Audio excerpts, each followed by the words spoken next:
আলহামদুলিল্লাহি রাব্বিল আলামিন ওয়াসসালাতু ওয়াসসালামু আলা সাইয়্যিদিল মুরসালিন আম্মা বা'দ ফাআউযু বিল্লাহি মিনাশ শাইতানির রাজীম বিসমিল্লাহির রহমানির রহিম। মাদানী চ্যানেলের দর্শকবৃন্দ, আসুন মিলেমিশে পড়ি আসসালাতু ওয়াসসালামু আলাইকা ইয়া রাসূলুল্লাহ ওয়া আলা আলিকা ওয়া সাহবিকা ইয়া হাবিবাল্লাহ, আসসালাতু ওয়াসসালামু আলাইকা ইয়া নবিয়াল্লাহ ওয়া আলা আলিকা ওয়া সাহবিকা ইয়া নূরাল্লাহ। মাদানী চ্যানেলের দর্শকবৃন্দ, আর একবার সাদর আমন্ত্রণ জানাচ্ছি অনুষ্ঠান সফল জীবনের দিক নির্দেশনা দেখার জন্য। আসুন আমরা নিয়ত করে নিই ইনশাআল্লাহ আজ্জা ওয়া জাল যে শুরু থেকে শেষ পর্যন্ত মাদানী চ্যানেল দেখব, যা কিছু শুনবো তার উপর আমল করব এবং অপরের নিকট প্রচার প্রসারও করার চেষ্টা করব ইনশাআল্লাহ আজ্জা ওয়া জাল। আসুন একটু দরুদ শরীফের ফজিলত শ্রবণ করে নিই, এরপর ইনশাআল্লাহ বিষয়বস্তুর উপর আলোচনা করব। আজকের বিষয় হচ্ছে মন্দসুরের ক্ষতি। হ্যাঁ, আসুন কি মন্দসুরের ক্ষতি ইনশাআল্লাহ আজ্জা ওয়া জাল আমরা বিষয়ের উপর আলোচনা করলেই আমরা বের করে নিব ইনশাআল্লাহ। তার আগে একটি দরুদ শরীফের ফজিলত শ্রবণ করে নিই। ফরমানে মুস্তাফা সাল্লাল্লাহু তাআলা আলাইহি ওয়া আলিহি ওয়াসাল্লাম ইরশাদ করেন, যে ব্যক্তি জুমার দিন অর্থাৎ শুক্রবার দিন আমার উপর 100 বার দরুদে পাক পাঠ করবে, যখন সে কিয়ামতের দিন আসবে তখন তার সাথে এমন একটি নূর থাকবে, যদি তা সমস্ত সৃষ্টির মধ্যে বিতরণ করা হয় তবে তা সবার জন্য যথেষ্ট হবে, অর্থাৎ সকলের জন্য যথেষ্ট হবে।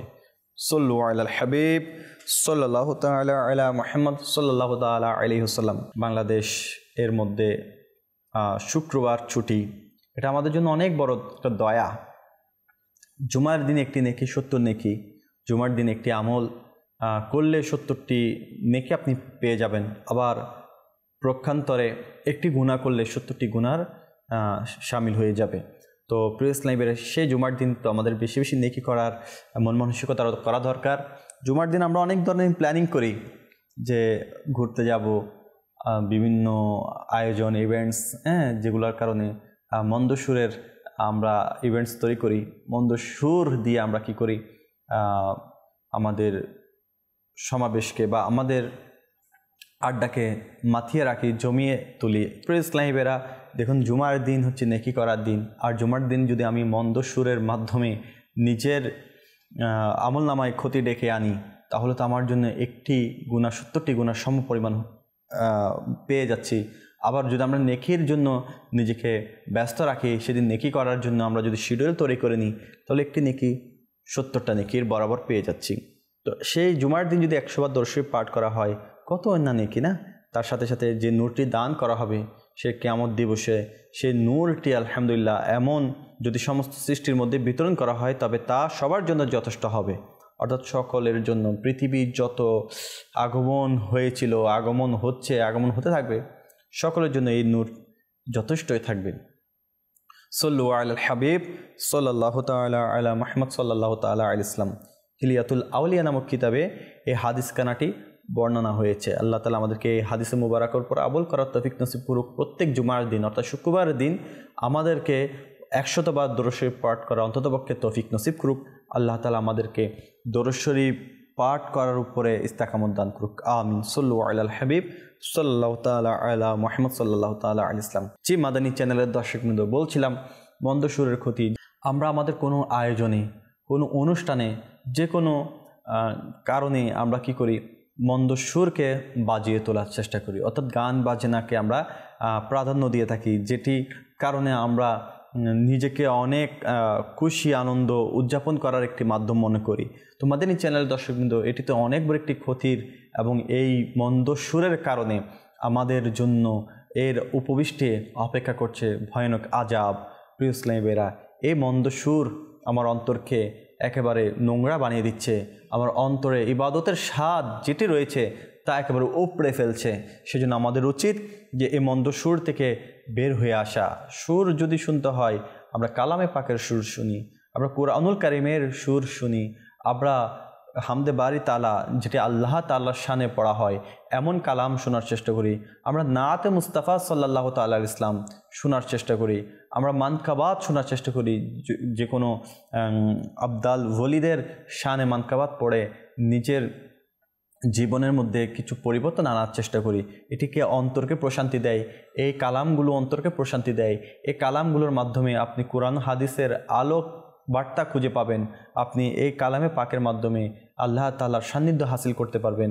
আপনি হামদে বারি তাআলার মাধ্যমে আল্লাহ তাআলার কাছে আপনি নৈকট্য হাসিল করার একটা মাধ্যম পেয়ে যাবেন। নাতে মুস্তাফা সাল্লাল্লাহু তাআলা ইসলামের মাধ্যমে আপনি প্রিয় নবী রাসূল আরবি সাল্লাল্লাহু তাআলা আলাইহি ইসলামের একটা ইশক অন্তরে নেওয়ার সেই স্থান তৈরি করতে পারবেন।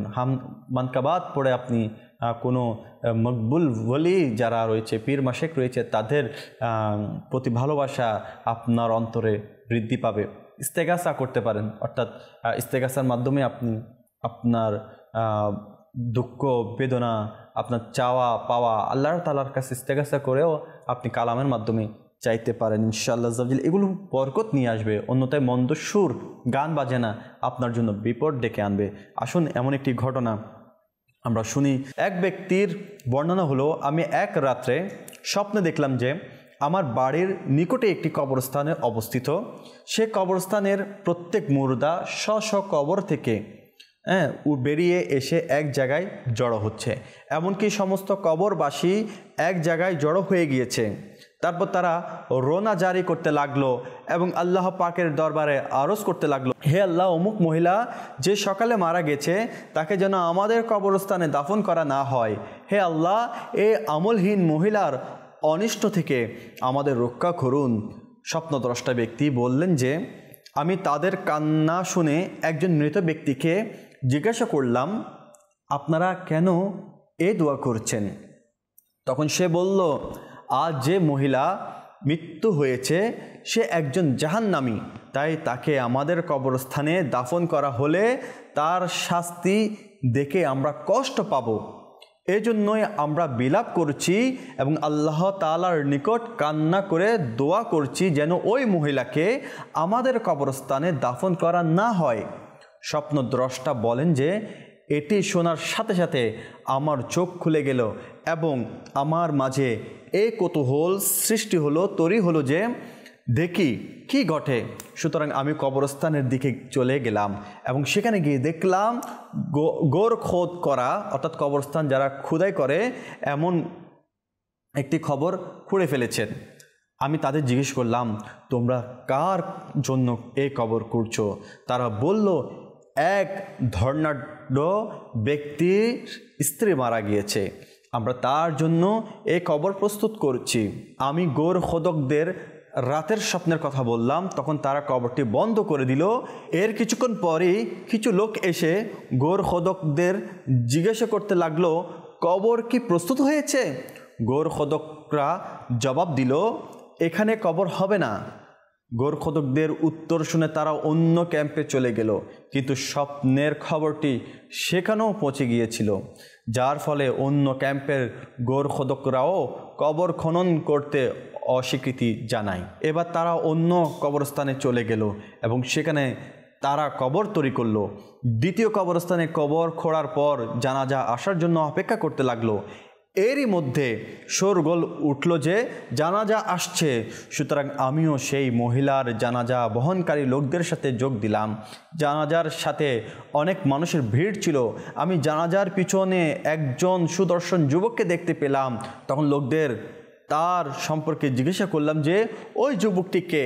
আমাকে বলা হলো এই যুবক হচ্ছে মরহুমের ছেলে। এই যুবকের পিতাও তার সাথে ছিল এবং লোকেরাও পিতা ও পুত্র উভয়কে সমবেদনা জানাচ্ছিল। স্বপ্নদ্রষ্টা ব্যক্তি বলেন যে যখন এই মহিলার দাফন কাজ সম্পূর্ণ হলো, তখন আমি এই দুই পিতা পুত্রের কাছে গিয়ে বললাম, আমি রাতে একটি স্বপ্ন দেখেছি, যদি অনুমতি দেন তাহলে কি বর্ণনা করতে পারি? মহিলার স্বামী উত্তর দিল, আমার স্বপ্ন শোনার কোনো প্রয়োজন নেই। আর এভাবে সে আমাকে এড়িয়ে চলে গেল। কিন্তু তার যুবক ছেলে বলল, আপনি আমাকে স্বপ্ন শোনান। তখন আমি যুবককে ভিড় থেকে এক পাশে নিয়ে গিয়ে আমার স্বপ্নের কথা বলি। তখন আমি এই যুবককে বললাম, দেখো, কবরবাসী আল্লাহ পাকের নিকট কাকুতি মিনতি করে দোয়া করলো যে তোমার মাকে যেন তাদের কবরস্থানে দাফন করা না হয়, তাই তোমার মায়ের আমল সম্পর্কে আমাকে বলো। যুবকটি তখন উত্তরে বলল, আমার মা মদ পান করতেন, গান শুনতেন এবং অন্য নারীদের অপবাদ দিতেন। আমি আমার মায়ের সম্পর্কে এতটুকুই জানি। আপনি আরও জানতে চাইলে আমাদের বাড়িতে 99 বছর বয়সী এক বৃদ্ধা পরিচারিকা আছেন। তিনি ছিলেন আমার মায়ের দায়া অর্থাৎ খাদেম। আপনি আমার সাথে এসে তার নিকট জিজ্ঞেস করুন, হয়তো আমার মায়ের আমল সম্পর্কে বিস্তারিত জানতে পারবেন। স্বপ্নদ্রষ্টা ব্যক্তি বললেন, আমি এই যুবকের সাথে তার বাড়িতে পৌঁছালাম। আমি বৃদ্ধাকে স্বপ্নের পুরো ঘটনাটি বর্ণনা করলাম এবং মৃত ব্যক্তির পুত্র থেকে প্রাপ্ত তথ্যগুলো বলে জিজ্ঞাসা করলাম, আপনি তার সম্পর্কে আরও কিছু তথ্য দিতে পারবেন?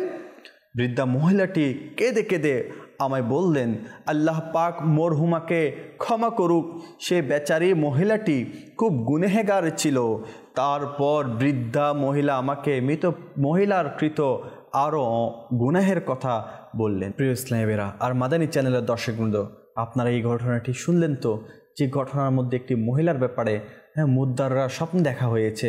স্ব কবর থেকে মুদ্দাররা উঠে আল্লাহর কাছে রোনাজারি করছেন, বিলাপ করছেন, যাতে এই জাহান্নামী মহিলাকে কবরে দিলে তারাও আযাব দেখে কষ্ট পাবে। তো প্রিয় ইসলামেরা, তাহলে দেখুন এই মহিলাটির ব্যাপারে 3টি গুনাহ প্রকাশ পেয়েছে, 3টি গুনার কথা বলা হয়েছে না। এই মর্মান্তিক ঘটনাটিতে রয়েছে আমাদের জন্য মহান শিক্ষা। আমাদেরও নিজের মৃত্যুর প্রতি মনোযোগী হওয়া উচিত এবং আমাদের গুনাহের হিসাব নেওয়া উচিত। না জানি আমাদের মৃত্যুর পরও কোনো কবরবাসী এইভাবে রোনাজারি করে কিনা যে তারাও আমাকে কবরে চায় না। প্রিয় ইসলাম ভাইরা, এটা একটা মুর্দারের জন্য কতটুকু অপমানজনক একটা বিষয় যে তাকে কবর দেওয়া হচ্ছে না একটি কবরস্থানে, এক কবরস্থান থেকে অন্য কবরস্থানে। প্রিয় ইসলাম ভাইরা, সেই জন্য আমাদেরকেও শিক্ষা নেওয়া উচিত, মনোযোগী হওয়া উচিত যে আমাদের একদিন মৃত্যু হবে, আমাদেরও হিসাব নিকাশ হবে। দেখুন ওই মৃত মহিলাটির 3টি গুনাহের কথা উল্লেখ করা হয়েছে: মদ পান করা, গান শোনা এবং অপবাদ দেওয়া। দুর্ভাগ্যবশত মদ্যপান মুসলমানদের মাঝে ব্যাপক হয়ে উঠেছে। নারী পুরুষ মদ পান করছে। বিশেষ করে সমাজের উঁচু শ্রেণীর মানুষের মাঝে আল্লাহর পানা মদ পান ও গান বাজনা শোনার মতো গুনাহের প্রবণতা বেড়েই চলেছে। মনে রাখবেন, মদ হচ্ছে সকল মন্দ কাজের জননী বা মূল। আল্লাহ তাআলা আমাদেরকে এই সকল গুনাহের থেকে বাঁচার তৌফিক নসিব করুক, কেননা এর মাধ্যমে এক ব্যক্তি বহু গুনাহের মধ্যে জড়িত হয়ে পড়ে। এই ঘটনা থেকে এই বিষয়টিও প্রস্ফুটিত হলো যে কবরস্থানের সাধারণ মৃতরা যেখানে গায়েব বা অদৃশ্যের খবর জানতে পারলেন যে একজন মহিলা মারা গেছে, তার লাশ দাফনের জন্য আনা হবে এবং তাকে শাস্তিও দেওয়া হবে, সেখানে আউলিয়ায়ে কিরাম রহিমুল্লাহুল মুবিন, আম্বিয়ায়ে কিরাম আলাইহিমুসসালাম, বিশেষ করে সরকারে দো আলম সৈয়দুল আম্বিয়া সাল্লাল্লাহু তাআলা আলাইহি সাল্লাম কেন আল্লাহ পাকের দানক্রমে গায়েবের খবর জানবেন না? যখন আমার আকা সাল্লাল্লাহু তাআলা আলাইহি সাল্লাম মিরাজের রজনীতে সচক্ষে জাগ্রত অবস্থায় আল্লাহ পাকের দিদার লাভ করেছেন, যা অদৃশ্যেরও অদৃশ্য, তখন অন্যান্য অদৃশ্য বস্তু কি করে তার সাল্লাল্লাহু তাআলা আলাইহি সাল্লামের নিকট গোপন থাকতে পারে?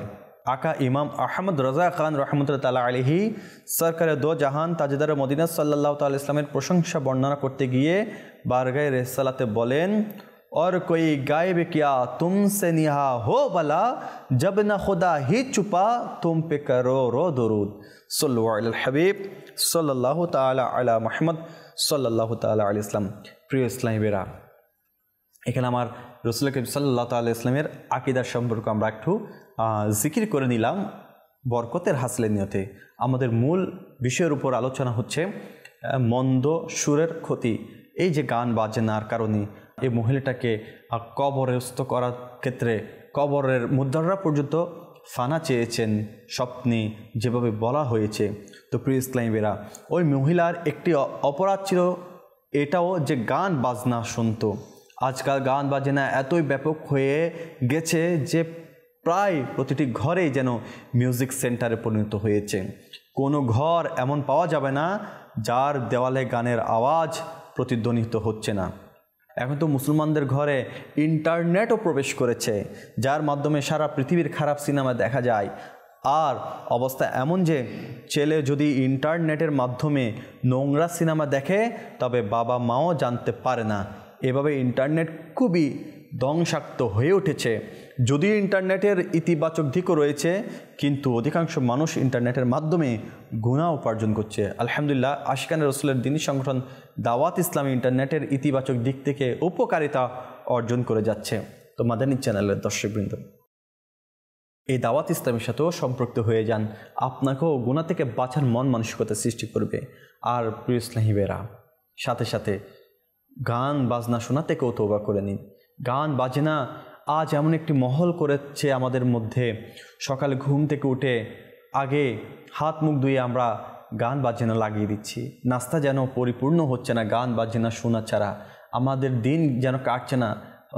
যখন বাইরে যাব হেডফোন লাগিয়ে মোবাইল দিয়ে গান শোনা হচ্ছে, প্রতি ক্ষণে ক্ষণে গান বাজনা নিয়ে ব্যস্ত, গান বাজনা নিয়ে চর্চা, এমন গান বাজনা যেগুলোতে কুফরি শামিল হয়ে থাকে।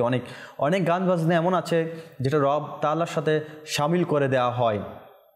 তো প্রিয় ইসলামীরা, এই রব তাআলার সাথে শামিল করে দেওয়ার কারণেই তো সে কুফরি করে ফেলছে, সে শিরিক করে ফেলছে। তো মাদানী চ্যানেল দর্শকবৃন্দ, গান এটি আমাদেরকে জাহান্নামের দিকে নিয়ে যাবে। এই গানের মাধ্যমে আমি আমার দুনিয়ার প্রতি বেশি মায়া মহব্বত বসিয়ে ফেলছি, আর আমার পরকালের সফলতার কথা আমরা একেবারে ভুলে গিয়েছি। গান বাজনার ধ্বংসশীলা অনেক বেশি। কোরআন ও হাদিসের নিন্দা জ্ঞাপন করা হয়েছে এই গান বাজনাকে নিয়ে।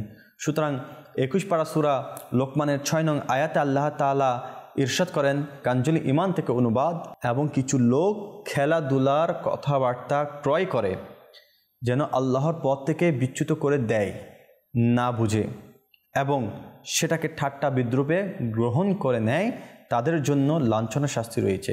উক্ত আয়াতের টিকায় তাফসিরে সিরাতুল জিনান এ রয়েছে, এই আয়াতটি নধর বিন হারেস বিন কালাদাহ সম্পর্কে নাজিল হয়েছে, যে ব্যবসার উদ্দেশ্যে বিভিন্ন দেশে সফর করত।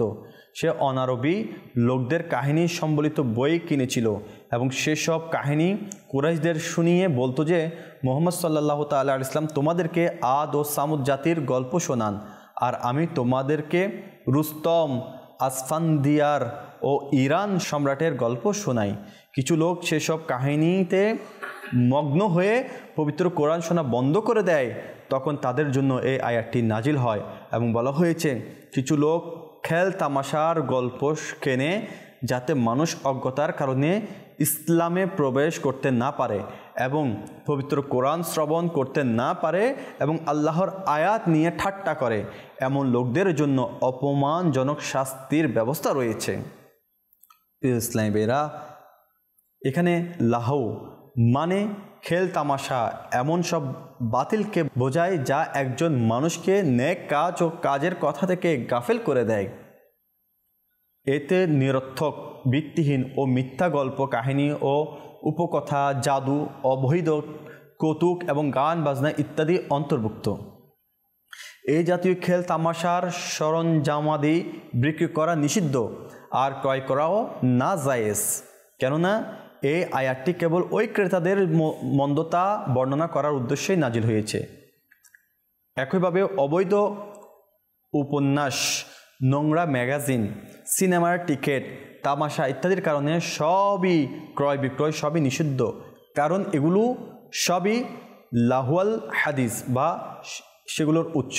উক্ত আয়াতে লাহুয়াল হাদিস সম্পর্কে প্রবীণ মুফাসসিরদের একটি মত হলো, এর দ্বারা উদ্দেশ্য হলো গান বাজনা, এবং উক্ত আয়াতটিকে উলামায়ে কেরাম গান বাজনা নিষিদ্ধ হওয়ার দলিল হিসেবে উপস্থাপন করেন। তাফসিরে সূরাতুল জিনানের মধ্যে এই তাফসির বিস্তারিত বর্ণনা করা হয়েছে। মাদানী চ্যানেল দর্শকবৃন্দ, আজ আমরা গান বাজনা নিয়ে ব্যস্ত। আজ আমরা গুনাহে পূর্ণ জীবনকে আমোদ প্রমোদ করার জন্য গানকে একেবারে নিজের জন্য আপন করে নিয়েছি। অথচ সরকারে মদিনা সরদারে মক্কায়ে মুকাররমা সাল্লাল্লাহু তাআলা আলাইহি ওয়াসাল্লাম ইরশাদ করেন, আল্লাহ পাক আমাকে সমস্ত বিশ্বজগতের জন্য রহমত ও হেদায়েতের বাণী প্রেরণ করেছেন। আমাকে মুখ ও হাত দ্বারা বাজানো বাদ্যযন্ত্র ও তৎসংশ্লিষ্ট যন্ত্রাদি ধ্বংস করা হুকুম দেওয়া হয়েছে এবং সেই মূর্তিগুলো ধ্বংস করার নির্দেশ দেওয়া হয়েছে যেগুলোকে জাহেলিয়াতের যুগে পূজা করা হতো। আমার রব তার ইজ্জতের শপথ করে বলেন, আমার বান্দাদের মধ্যে যে ব্যক্তি এক চুমুক মদ পান করবে আমি তার পরিবর্তে তাকে জাহান্নামের ফুটন্ত পানি পান করাবো, চাই সে শাস্তিপ্রাপ্ত হোক বা ক্ষমাপ্রাপ্ত হোক। আর যে ব্যক্তি কোনো শিশুকে মদের চুমুক পান করাবে সে ব্যক্তিকেও ফুটন্ত পানি পান করাবো। গায়ক মহিলাদের বেচাকেনা এবং গানের শিক্ষা দেওয়া এবং ব্যবসা ও তার মূল্য হারাম। প্রিয় ইসলামীরা, দেখুন এখানে মদের ব্যাপারে আর গান বাজনার ব্যাপারে বলা হয়েছে। মানুষ এই দুটোকে একসাথে নিয়ে কিন্তু আমোদ প্রমোদ করে, মদের বোতল হাতে নিয়ে সে গান বাজে নিয়ে ব্যস্ত থাকে। প্রিয় ইসলামীরা, দেখুন মদ পান করার ব্যাপারে কেমন হুঁশিয়ারি দেওয়া হয়েছে মুসনাদে আহমদের মধ্যে। এই হাদিস মুবারকের মধ্যে কি বলা হয়েছে? আমার রব তার ইজ্জতের শপথ করে বললেন, আমার বান্দাদের মধ্যে যে ব্যক্তি এক চুমুক মদ পান করবে, কয় চুমুক? এক চুমুক, আমি তার পরিবর্তে তাকে জাহান্নামের ফুটন্ত পানি পান করাবো, চাই সে শাস্তিপ্রাপ্ত হোক বা ক্ষমাপ্রাপ্ত হোক। অর্থাৎ আল্লাহ তাআলা যদি ক্ষমা করেও দেয়, তারপর আপনাকে যারা মদ পান করেছে, এক চুমুকও পান করেছে, তাকে জাহান্নামের ওই ফুটন্ত পানি পান করানো হবে। প্রিয় ইসলামীরা, আফসোস, অনেকেই কোনো অনুষ্ঠান, বিয়ের নামে, গায়ে হলুদের নামে, বেহায়াপনার নামে মদের আয়োজন করে থাকে আর গান বাজনার আয়োজন করে থাকে। তো প্রিয় ইসলামীরা, যদি আমাদের উপরে এরকম আযাব নিপতিত হয়, আপনি আমি সহ্য করার মতো অবস্থা রাখি না। প্রিয় ইসলামীরা, জাহান্নামের গরম পানি এটা পান করার মতো সেই শরীর আমাদের নেই। আমরা তো দুনিয়ার গরম পানি পান করার মতো সহ্য আমাদের হয় না, পানি মিক্সিং করতে হয়, তাও আমরা আমাদের শরীরের অনুযায়ী, মুখের পরিতাপ অনুযায়ী সহনীয় মাত্রায় আমরা এগুলো পান করতে পারি। কিন্তু এমন গরম পানি জাহান্নামের কীভাবে পান করব? প্রিয় ইসলামীরা, আল্লাহ তাআলা আমাদেরকে মাফ করুক, আমাদের গুনাহ ক্ষমা করুক। সরদার আম্বিয়া সাল্লাল্লাহু তাআলা আলাইহি ইসলামের বাণী হচ্ছে, সেই যুগে আমার উম্মতের একটি জাতিকে বিকৃত করে বানর ও শূকর বানিয়ে দেওয়া হবে। সাহাবায়ে কেরাম আলাইহিম রিদওয়ান আরজ করলেন, ইয়া রাসূলুল্লাহ সাল্লাল্লাহু তাআলা আলাইহি ইসলাম, যদিও তারা এই বিষয়ের সাক্ষ্য দেয় যে আপনি আল্লাহর প্রেরিত রসুল ও আল্লাহ পাক ব্যতীত কেউ ইবাদতের উপযোগী নয়। ইরশাদ করলেন আল্লাহ রসুল সাল্লাল্লাহু আলাইহি ইসলাম, হ্যাঁ, যদিও তারা নামাজ, রোজা ও হজ করে, অর্থাৎ তারা মুসলমান হোক না কেন। হে নামাজিরা, তোমরাও শুনো, হে রোজাদারগণ তোমরাও শুনো, হে হাজিগণ তোমরাও শুনো, যদি তোমরা গান বাজনা শুনো তাহলে তোমাদের কি শাস্তি দেওয়া হবে। সুতরাং বারগাহে রিসালাতে আরজ করা হলো, ইয়া রাসূলুল্লাহ সাল্লাল্লাহু তাআলা আলাইহি ইসলাম, তাদের অপরাধ কি? ইরশাদ করেন, তারা মহিলাদের গান শুনবে, ঢোল বাজাবে, মদ্যপান করবে এবং এ খেল তামাশায় সময় কাটিয়ে দিবে এবং সকালে তাদেরকে বানর ও শূকরে রূপান্তরিত করা হবে। একইভাবে অন্য একটি হাদিসে পাকে তিরমিজি শরীফের মধ্যে এই হাদিস কানা উল্লেখিত হয়েছে। একইভাবে অন্য একটি হাদিসে পাকে এসেছে, অর্থাৎ তিরমিজি শরীফে এসেছে, আমার উম্মতের মধ্যে মাটিতে দোষিয়ে দেওয়ার, পাথর বর্ষণ ও আকৃতি বিকৃতির হওয়ার মতো ঘটনা ঘটবে। একজন মুসলমান আরজ করলো, এটা কখন ঘটবে? তিনি বলেন, যখন গায়ক মহিলারা ও বাদ্যযন্ত্র প্রকাশ হবে এবং মদ্যপান করা হবে। আল্লাহ তাআলা আমাদেরকে হেফাজত করুক। প্রিয় ইসলামী ভাইরা, প্রিয় আকা মক্কি মাদানী মুস্তাফা সাল্লাল্লাহু তাআলা আলাইহি ওয়াসাল্লাম ইরশাদ করেন, গান বাজনা অন্তরে এমনভাবে কপটতা জন্ম দেয় যেমনিভাবে পানি ফসল উৎপাদন করে। তো আল্লাহ তাআলা আমাদেরকে এগুলো থেকে বাঁচার, এখান থেকে সরে আসার তৌফিক নসিব করুক। প্রিয় ইসলামী ভাইরা, প্রিয় নবী সাল্লাল্লাহু তাআলা আলাইহি ওয়াসাল্লাম আরও হাদিসে মুবারক ইরশাদ করেন, যে ব্যক্তি গান শোনার জন্য কোনো গায়কের পাশে বসে, কিয়ামতের দিন তার কানে গলিত সীসা ঢেলে দেওয়া হবে। প্রিয় ইসলামী ভাইরা, আসুন আমাদের তওবা করা উচিত, এখান থেকে বাঁচা উচিত। আলা হযরত ইমাম আহমদ রাজা খান রাহমাতুল্লাহি আলাইহি বলেন, বাদ্যযন্ত্রের সাথে গান গাওয়া ও গান শোনা উভয়টি হারাম। একইভাবে গান বাজানো বরং আগ্রহের সাথে গানের আওয়াজ শোনা এমনভাবে অন্তরে কপটতা জন্ম দেয় যেভাবে প্রবাহিত পানি ঘাসকে জন্ম দেয়। প্রিয় ইসলামীরা, আমরা কত না গান বাজনা শুনেছি, কত গুনাহ আমরা করেছি। তো প্রিয় ইসলামীরা, এই গান বাজনার মাধ্যমে যদি আমাদের এত গুনাহ, এত আযাব হয়ে থাকে আর আযাবের জন্য আমরা অপেক্ষা করে থাকি, প্রিয় ইসলামীরা, এটা কেমন দেখায়? আসুন আমরা গান বাজনা শোনা থেকে তওবা করি, আমরা কথায় কথায় গানের আসর বন্ধ করে দিই। আর নয়তো অচিরে আমাদের জন্য, যে বললো না, সে জমানায় এমন একটি যুগ আসবে যেখানে রাত্রে ঘুমাবে আর সকালে শুকর বান্দর হয়ে উঠবে। প্রিয় ইসলামীরা, তারা নামাজি হোক, তারা রোজাদার হোক, তারা হজি হোক, তারা জাকাত প্রদানকারী হোক, তারা মুসলমান হোক না কেন, প্রিয় ইসলামীরা, এই শাস্তি তাদের উপর বর্তাবে। তো আল্লাহ তাআলা আমাদেরকে বুঝার আর আমাদেরকে গান বাজনা থেকে সরে আসার তৌফিক নসিব করুক। না হলে আমাদের পরকালের সফলতা আমরা অর্জন করতে পারবো না। আমার অনুষ্ঠানের নাম সফল জীবনের দিক নির্দেশিকা, তাহলে এটা তো সফলতার দিক নির্দেশিকা নয়, এটা তো আযাবের দিক নির্দেশিকা।